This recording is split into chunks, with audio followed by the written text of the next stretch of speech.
अस्सलाम वालेकुम नाज़रीन, मैं हूँ असनाद मलिक अपने नए प्रोग्राम के साथ। मेरे साथ हैं अदील सरफराज। आज आइनी बेंच ने बाकायदा यानी आप कहें कि रिहर्सल के बाद दूसरे दिन अहम केसेस की समाअत की। 3-4 दिन में रिहर्सल 3-4 हफ्ते रिहर्सल की क्यों बात कर रहा हूँ, क्योंकि ज़्यादातर केसेस वो थे जो इंफ्रेक्शस थे, जो इस वक्त मौजूदा हालात में रेलेवेंट नहीं थे। लेकिन इस हफ्ते जो आइनी बेंच केसेस की समाअत कर रहा है वो मौजूदा हालात में बड़े रेलेवेंट, क्योंकि PTI के मुतल्लिका केसेस हैं, फौजी अदालतों में सिविलियन ट्रायल का मामला है और कई असगर खान केस है।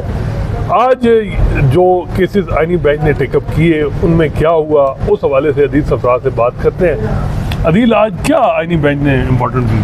सर, आज सबसे पहले जो मुकदमा समाअत के लिए मुकर्रर था वो तो फौजी अदालतों में सिविलियंस के ट्रायल को कलअदम करार देने के खिलाफ हुकूमती इंट्रा कोर्ट अपीलें थी, मगर आज समाअत आगे नहीं बढ़ सकी। आज बताया गया एडिशनल अटॉर्नी जनरल की जानिब से कि ख्वाजा हारिस जो कि वकील हैं वजारत दिफा के, वो अलील हैं, वो नहीं आ सके और इस वजह से समाअत मौखर कर दी गई। अब आप बता दें, इसमें आपके पास कोई खबर है क्यों कर वो नहीं आए, क्या वजह आप समझते हैं?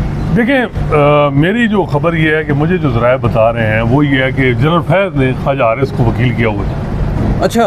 और जो उनके खिलाफ चल रहा है मामला, मे भी वहाँ ख्वाजा हारिस आज बिजी हो, केस आर्गू कर रहे हों। आपको याद होगा अच्छा, शुरू हो गया वो मे भी, लेकिन इतलात ये हैं कि वो कुछ लोग कह रहे हैं कि कंप्लीट हो गया, लेकिन ख्वाजा हारिस को वकील उनकी फैमिली के लोगों ने कंफर्म किया लोगों को कि जी ख्वाजा हारिस साहब ही उनके केस कर रहे हैं। आपको याद होगा कि 2 हफ्ते पहले ख्वाजा हारिस साहब बैठे थे हमारे साथ, जब मैंने वैसे बात की कि शौकत सदीकी के केस में आप जनरल फैज़ को रिप्रेजेंट कर रहे थे, क्या अब भी आपको मशवरा लिया गया? मुझे वैसे एक यानी सिक्स सेंस यानी वो होता है ना, बात की तो उठ के चले गए, उन्होंने जवाब नहीं दिया। तो अब जो हमें कंफर्मेशन हो रही है कि वो ख्वाजा हारिस जनरल फैज़ के वकील हैं।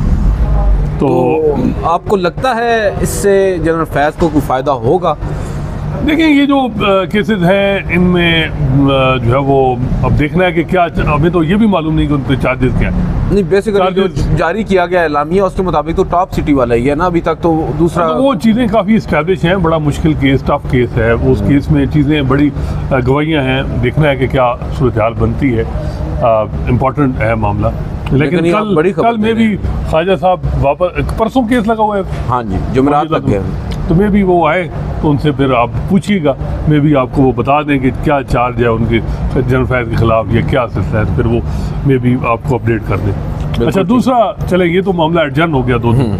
दूसरा क्या केस था? सर, एक आपको याद होगा 25 मई को इमरान खान साहब आए थे इस्लामाबाद में, लॉन्ग मार्च उन्होंने किया था और उस पर उस वक्त की PDM गवर्नमेंट ने, ये बात है गालिबन साल 2023 की, PDM गवर्नमेंट ने एक कंटेम्प्ट की पिटीशन फाइल की थी, क्योंकि उस वक्त के चीफ जस्टिस उमर अताब बंदयाल थे और उस वक्त की सुप्रीम कोर्ट ने ये हुक्म दिया था, वो कि वो वर्बल हुक्म था उस वक्त कि इमरान खान साहब आगे ना आए जी चौक पर, मगर वो आए थे और उस वक्त उनके वकला का ये बताना था कि क्योंकि मोबाइल जैमर्स लगा दिए गए थे, फ़ोन पर रब्ता नहीं हुआ था, लिहाजा वो आगे आए, उनको इंस्ट्रक्शंस नहीं दी गई थी। उस पर कंटेम्प्ट की प्रोसीडिंग्स इनिशिएट हुई, मगर प्रोसीडिंग्स तो नहीं इनिशिएट हुई, दरख्वास्त दायर हुई थी, मगर वो फिर समाअत आगे नहीं बढ़ सकी। अब आइनी बेंच ने उसे समाअत के लिए मुकर्रर कर दिया है और आज एक बड़ा दिलचस्प इसमें आप कह सकते हैं पहलू ये निकला है कि additional attorney general Aamir Rahman साहब वो कहते हैं जी कि हम इसकी पैरवी करेंगे इस मुकदमे की, क्योंकि अमीनुद्दीन खान साहब ने पूछा कि आप इस मुकदमे को आगे चलाना चाहते हैं, तो उन्होंने कहा बिल्कुल हम पैरवी करेंगे बड़े एतमाद के साथ। मगर साथ ही जैसे अमीनुद्दीन खान ने कहा कि देख लें,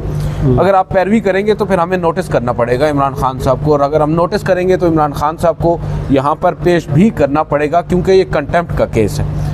उस पर वो थोड़े से सोच में पड़ गए और उन्होंने कहा कि आप ज़रा हिदायत ले लें। जस्टिस जमाल खान मंदोखेल ने भी कहा कि हम आपको रास्ता दिखा रहे हैं, ये कंटेम्नर और अदालत का मामला होता है, आपको इसमें इतना ज़्यादा परेशान होने की ज़रूरत नहीं है। इस मुकदमे की खैर समाअत अब गैर मुइन्ना मुद्दत तक मुलतवी की गई है। अब ज़ाहिरी बात है वो वफाक से इंस्ट्रक्शन लेंगे। यानी इमरान खान को बेसिकली जज साहब ने जो आइनी बेंच के सबरा हैं उन्होंने ये बात रखी कि आप अगर पैरवी करेंगे तो हम इमरान खान को फिर बुला लेंगे। बज़ाहिर ये लग रहा है कि बेंच ने अपना मूड बताया कि आप बेहतर है कि केस को विड्रॉ कर लें। बेसिकली तो वो यही कह रहे हैं कि ये फिर आप जो आपकी मर्जी के खिलाफ चलेगी चीज़ें, अच्छा। जो आप नहीं चाहते, क्योंकि आपको मालूम है वफाक वैसे अदालत अगर जब कहते हैं कि कंटेमनर और अदालत का मामला है तो अदालत क्यों पूछ रही है कि जी वो पैरवी करते हैं कि नहीं? अदालत को खुद उनका फैसला है, अपने फैसले पे अमल दरामद करना चाहिए। इनके मौजूदा चीफ जस्टिस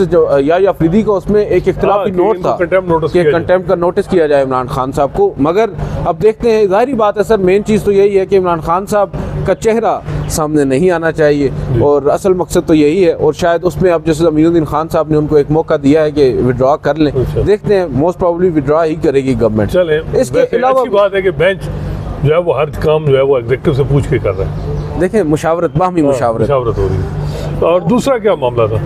इसके अलावा एक और मुकदमा था इमरान खान साहब को अडयाला जेल से खैबर पख्तूनख्वा मुंतकिल करने का। एक दरख्वास्त थी वो, हाँ जी, बस वो कयूम नाम के कोई शहरी हैं, उन्होंने दायर की थी। अदालत ने उन्हें 20,000 रुपये का जुर्माना आयद किया।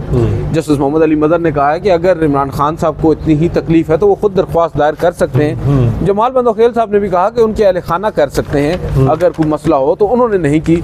आप इस तरह की दरख्वास्तें हमारे सामने दायर ना करें। लेकिन सबसे अहम जो आज सनात मलिक साहब खबर निकली है सुप्रीम कोर्ट ऑफ पाकिस्तान के साइनी बेंच से, वो निकली है 9 मई के वाक़यात के ऊपर। आपको याद होगा 9 मई के वाक़यात पर इमरान खान साहब ने जुडिशल तहकीकात के लिए एक दरख्वास्त सुप्रीम कोर्ट में दायर की थी। काजी फायद ईसा फॉर सम रीजंस उस दरख्वास्त को समाअत के लिए मुकर्रर करने में रिलक्टेंट रहे, मगर अब आइनी बेंच ने फाइनली उसे समाअत के लिए न सिर्फ मुकर्रर किया है बल्कि इब्तदाई समाअत के लिए मंजूर भी कर लिया है। जो एतराज़ात थे रजिस्ट्रार ऑफिस ने आयद किए थे उस दरख्वास्त पर, वो एतराज़ात ख़त्म करते हुए ऑफिस को ये हिदायत की है कि नंबर लगाकर इस दरख्वास्त को समाअत के लिए मुकर्रर किया जाए। जो अब नज़र आ रहा है कि ये मामला किसी डगर तो बैठेगा।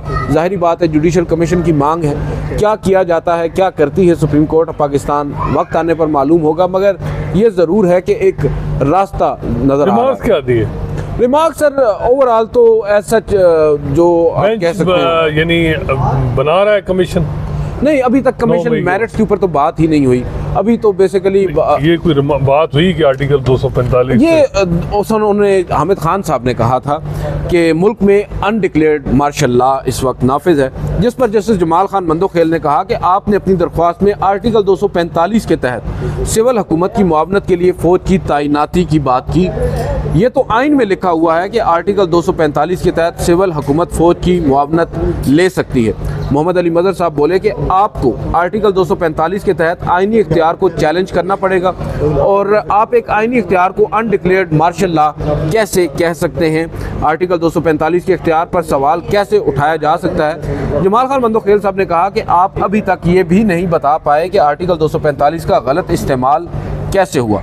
एडिशनल अटॉर्नी जनरल जो थे उन्होंने अदालत के सामने ये मौक़िफ़ अपनाया कि ये दरख्वास्त जो है ये मुफाद आमा के तहत है ही नहीं, और अगर है तो ये मामला अभी तक तय होना है। इस पर दलाइल हम भी देंगे, वफाक भी दलाइल देगा कि ये मामला काबिल समाअत नहीं है। जैसे अमीनुद्दीन खान ने कहा कि अभी सिर्फ रजिस्ट्रार ऑफिस के एतराज़ात को ख़त्म कर रहे हैं, अभी मेरिट्स पर इस केस को नहीं सुना। साथ साथ उन्होंने उन्हें ये भी कहा कि हम आपको सुनेंगे, लगता है यहाँ पर सबको जल्दी है। और अदालत ने फिर गैर मुइना मुद्दत जल्दी है, अदालत को भी तो जल्दी होनी चाहिए। 2 महीने के इनकी टेनोवर है अमीनुद्दीन खान साहब को। बज़ाहिर ये लग रहा है कि वो टेनोवर इनकी रिटायरमेंट तक है, जब अदरवाइज इनको भी होना चाहिए कि भाई अभी तक आज 5वां हफ्ता है और एक भी रिपोर्टेड जजमेंट आइनी बेंच से नहीं। इवन एक ऑर्डर ऑफ द डे जो होता है ना, वो भी अभी तक जारी नहीं हुआ। वो कर भी दिए हों 2-2 लाइनों के, लेकिन मसला असल आ रहा है वो है रिपोर्टेड जजमेंट। बिल्कुल से बाद वो अभी तक आइनी बेंच ने मेरा ख्याल है कि ये आइनी बेंच रिकॉर्ड कायम करेगा 2 महीनों में एक भी रिपोर्टेड जजमेंट, क्योंकि दूसरा महीना तो जारी है। बिल्कुल आपकी बात दुरुस्त है। और इसके अलावा भी एक और मुकदमा था। अच्छा, इसमें आप मुझे ये बताएं कि ये पीटीआई कमीशन मांग रही है 9 मई के लोग इनकी जुडिशल कमीशन, वो लोग कमीशन इंक्वायरी कमीशन, चले इंक्वायरी कमीशन, पेशावर से इनके लोगों की क्विटल हो गई। केस अगर इतना मजबूत होता हुकूमत का तो पंजाब में भी सजाएं हो जाती, कई कुछ लोगों की भी हुई भी है। असल मामला ये है कि जो सलमान सफदर है वो कह रहे हैं कि प्रोसिक्यूशन ने 3 वर्जन चेंज किए 9 मई। के जो केस चल रहे हैं। तो बेहतर नहीं है कि आप ट्रायल कोर्ट में जाएं और आपको फ़ायदा हो जब आपकी जी वर्जन की बुनियाद पे कि जी ये सारा मामला, आप कमीशन बनाएं। और कमीशन में भी यहाँ कई ऐसे रिटायर्ड जज हैं जो अवेलेबल हैं। जवेद इकबाल साहब भी आजकल मेरा ख्याल है फ्री होंगे, या और कई ऐसे हैं। अब्दुल शकूर पराचा साहब आजकल खैर बिजी हो गए हैं ट्रिब्यूनल में, या तो उन्हीं को एंगेज कर दिया। वैसे काजी साहब भी आजकल फ्री हैं। तो ऐसे जजेस को जो आईनी बेंच यानी कमीशन में ले आया जाए कि जी उसमें यानी एक कमीशन बना के और कहा जाए कि जी बिल्कुल ये मामला था और ये वाक़या सारी चीज़ें जिस तरीके से एक नैरेटिव है वो इस्टेब्लिश हो जाए, तो ये ज़्यादा मसला नहीं है। फैज़ाबाद में भी काजी फैसा साहब ने कमीशन बनवाया 3 एक्स IG का, और उनकी जजमेंट ही डिस्कार्ड होगी। काजी फैसा पाकिस्तान के वो जज हैं, चीफ जस्टिस रहे हैं, जिन्होंने अपनी जजमेंट ही डिस्कार्ड करवा दी, और वो और कामों में लगे रहे हुकूमत को 2/3 में, और अपनी जजमेंट को दुरुस्त की नहीं करा सके कि मेरी जजमेंट ठीक थी या कमीशन की फाइंडिंग ठीक थी, जो इंक्वायरी कमीशन। लेकिन इसमें मैं समझता हूँ जो इमरान खान साहब है उनका नुक्ता नज़र थोड़ा सा मुख्तलिफ होगा। वो ये समझते होंगे कि रिलीफ तो उनको मिल जाएगा इन तमाम तर मुकदमात में, मगर जो एक इल्ज़ाम या एक बयानिया कायम किया गया है वफाक की जानिब से, वो ये किया गया है कि 9 मई PTI ने किया है। अब PTI ये कहती है कि हमने नहीं किया, ये किसी और ने किया है। तो वो बेसिकली इस मामले की तहकीकात चाहते हैं कि इसके पीछे असल हकायक क्या है, कौन लोग हैं जो माखिज़ हैं इस सब के, वो जो 9 मई को हुआ था। क्योंकि इमरान खान साहब तो कहते हैं मैं तो उस वक्त पुलिस की हिरासत में था, आपको याद होगा। इमरान खान साहब ये देख लें, कमीशन इतना आसान नहीं, जाहिर बात है लेने के देने भी पड़ सकते हैं, में चीज़ें एस्टेब्लिश हो सकती हैं। और जाहिर बात है आपकी बात दुरुस्त है, आपने जो माजी की मिसालें दी हैं, कमीशन जो है वो फिर ऐसी फाइंडिंग्स भी दे सकता है। मैं भी वो फैज़ाबाद जजमेंट में जो कमीशन बना था 3 एक्स IG, उनकी खिदमत हासिल कर लीजिए, हो सकता है मोस्ट प्रोबेबली। अच्छा, एक और आखिरी केस है असगर खान केस, आपको याद है, बड़ा 90s का ये केस है। उस मुकदमे में आज एक बड़ी अहम और हैरान कुन पेशरफ्त ये हुई है कि अब आईनी बेंच ने हसास इदारों में जो सियासी सेल ख़त्म करने से मुतालिक सुप्रीम कोर्ट का फैसला था उस पर रिपोर्ट मांग ली है। क्या अमल दरामद उस पर हुआ है या नहीं? अटॉर्नी जनरल को वजारत दिफा का जवाब जमा करवाने का कह दिया गया है। एडिशनल अटॉर्नी जनरल ने बताया कि सियासी सेल तो असगर खान के इस फैसले के बाद ख़त्म कर दिए गए थे। जस्टिस मुसर्रत अलाली ने कहा कि इसका मतलब है हसास इदारों में सियासी सेल था।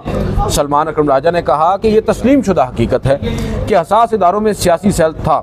जिन लोगों ने 1990 का इलेक्शन चोरी किया उनके खिलाफ क्या एक्शन हुआ? अदील एस्टैब्लिश है। असद दुरानी साहब ने कहा हाँ मैंने पैसे, एडमिटेड फैक्ट है, बिल्कुल मैंने दिए, और उन्होंने इस चीज़ को एस्टैब्लिश किया।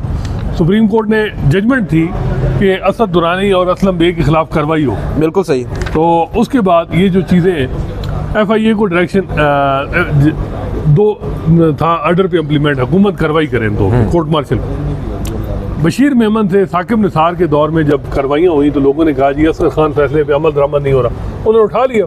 बिल्कुल सही। शेख अहमद सईद का बेंच था, बशीर मेमन DG FIA थे, उन्होंने कहा जी कि हमें रिकॉर्ड नहीं मिल रहा, GHQ से हमने दरख्वास्त की, रिकॉर्ड बेहतर है आप केस ही फाइल कर दें, बंद कर दें, केस फाइल बंद कर दें।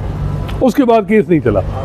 तो क्या ये जजमेंट अभी भी अमल दरामद आईनी बेंच करा देगा? बहुत बड़ा स्टेप है। और जस्टिस जमाल मंदखेल ने कहा कि मौजूदा जो इस वक्त सरबराहान है उनसे एफिडेविट दिया जाए। मुझे तो लगता है बस ये एक एक्सरसाइज है, इसमें अब गैर मुइना मुद्दत तक आपने तारीख भी जो है मुलतवी कर दी है इस केस को। अगर इतनी ही आईनी बेंच संजीदा होता तो कुछ नज़दीक की तारीख डाल देते। भी दे दे, देखिए वक्त आने पर मालूम होगा, अभी तक तो ऑर्डर्स भी नहीं आ रहे ना। वैसे बहुत बड़ा आईनी बेंच ने अपने आप पे जिम्मेदारी ली है कि असगर खान केस के फैसले पे अमल दरामद, और वो अगर ये इंश्योर कर सर देखें जिन सरबराहान से बयान हल्फी लेने की बात हो रही है, उन सरबराहान ने ये तो हल्फ उठाया हुआ है कि वो किसी भी तरह की कोई सियासी मुदाखलत नहीं करेंगे।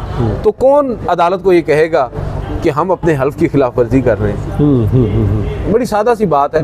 तो जाहिर बात है रिपोर्ट यही आएगी कि कोई सियासी सेल नहीं है, कोई सियासी मुदाखलत नहीं हो रही, और सुप्रीम कोर्ट को उसे तस्लीम करना होगा और ये मामला कंक्लूड हो जाएगा, कंक्लूजन की तरफ जाएगा। सलमान अकरम राजा जो सेक्रेटरी हैं PTI के, वो क्या कहते थे सेक्रेटरी जनरल? सर सलमान अकरम राजा साहब ने यही दो चार बातें उन्होंने कही हैं कि जो 1990 का इलेक्शन है वो चोरी किया और उनके खिलाफ क्या एक्शन हुआ, इसके ऊपर भी सवालात उन्होंने उठाए। उन्होंने कहा कि असलम बेग, असद दुरानी और यूनुस हबीब ने इलेक्शन चोरी करने का एतराफ़ किया। वही एडमिटेड। बिल्कुल। जस्टिस जमाल खान मंदोखेल ने कहा कि ये बताया जाए कि हुकूमत ने सुप्रीम कोर्ट के फैसले पर अमल दरामद किया या नहीं। असगर खान के फोत हो जाने से अदालती फैसला ख़त्म नहीं हो सकता। अटॉर्नी जनरल ने बताया कि FIA ने असगर खान केस में इंक्वायरी बंद कर दी है। जस्टिस हसन अजहर रिजवी ने कहा कि क्या सियासतदानों में तकसीम की गई रकम रिकवर कर ली गई है। बड़े बड़े सियासी नाम हैं जिन पर रकम तकसीम का इल्ज़ाम लगाया गया है। एडिशनल अटॉर्नी जनरल ने कहा कि FIA की इंक्वायरी में रकम तकसीम के शवाहिद नहीं मिले। असगर खान दरख्वास्त गुजार थे, उनका इंतकाल हो चुका है। जमाल मंदोखेल ने कहा कि FIA का जो काम करने का था वो काम किया गया। और फिर उन्होंने कहा कि क्या हसास इदारों के सरबराहान ने सियासी सहल के खात्मे का बयान हल्फी दिया। उस पर एडिशनल अटॉर्नी जनरल ने कहा कि हसास इदारों का आइन और कानून के तहत सियासत में कोई किरदार नहीं है, जो अभी मैं बात कर रहा था। अगर पहले जमाल मंदोखेल ने कहा कि बयान हल्फी नहीं लिया तो हसास इदारों के सरबराहान से आज बयान हल्फी लेंगे। और उस पर उन्होंने ये बताया दिया एडिशनल अटॉर्नी जनरल ने कि हमने अमल दरामद जो है वो किया है अदालती फैसले पर। तो मुझे नहीं लगता कि ये मुकदमा आगे बढ़ेगा। सिर्फ एक रिपोर्ट आएगी। बड़ा चैलेंज है वैसे आईनी बेंच के लिए।